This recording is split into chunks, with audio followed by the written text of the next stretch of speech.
Hello, it's Dominique, and welcome to this quick tutorial and game overview of Grackles, an entry-level strategy game by John Schulters and Sarah Graybill of Fireside Games.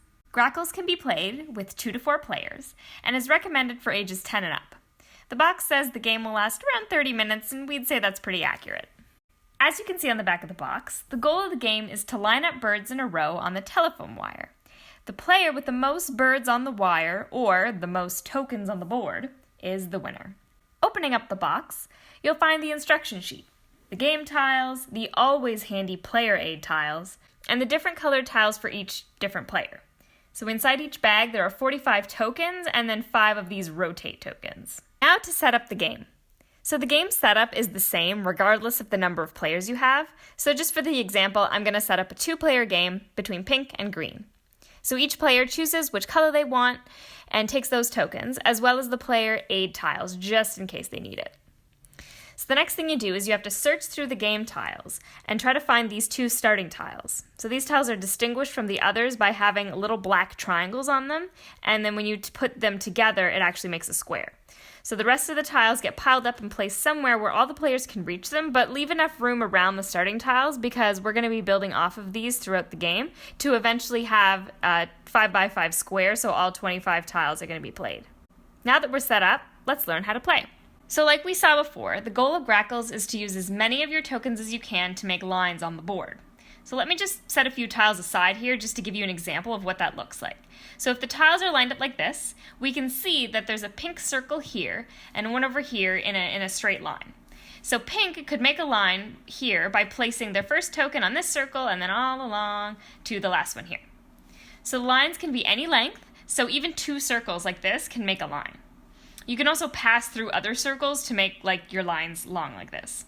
Lines can only go horizontally or vertically, they cannot go diagonally, and they cannot cut through other lines that are already there.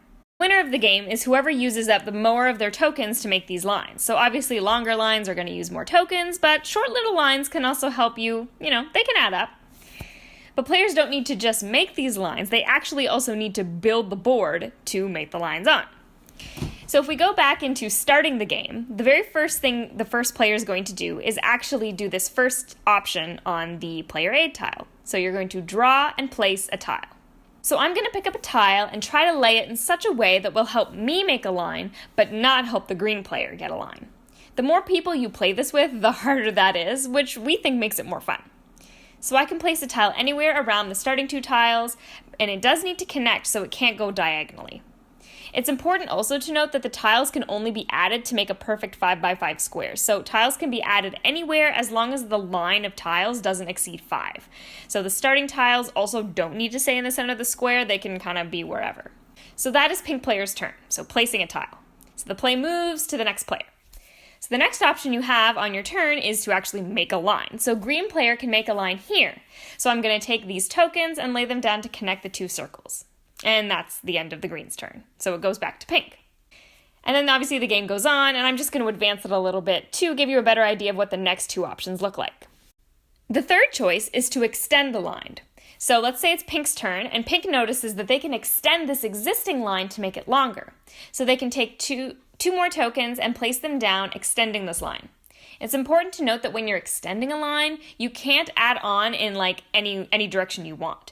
This line was originally going horizontally like this, so I can only extend it horizontally. I can't start adding tokens in another direction to try to make a line off of these ones that are already here.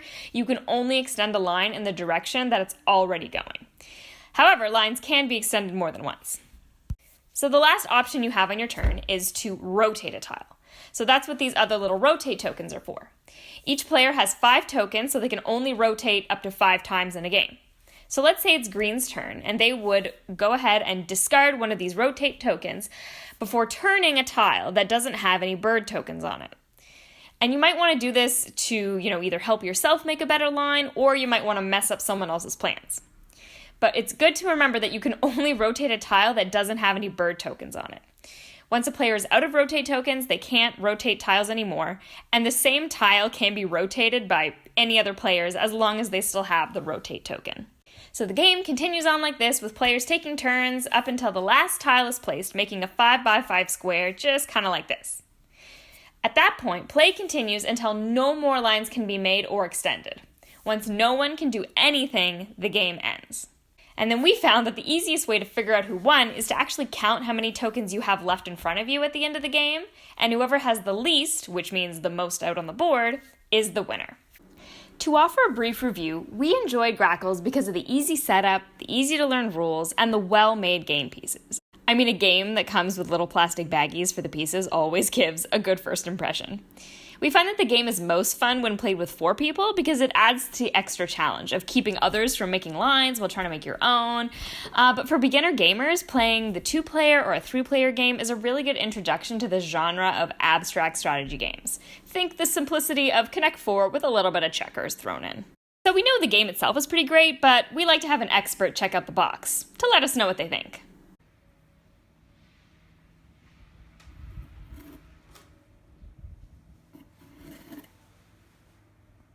There you have it. The box gets a brief step through on the way to the food dish from our specialist.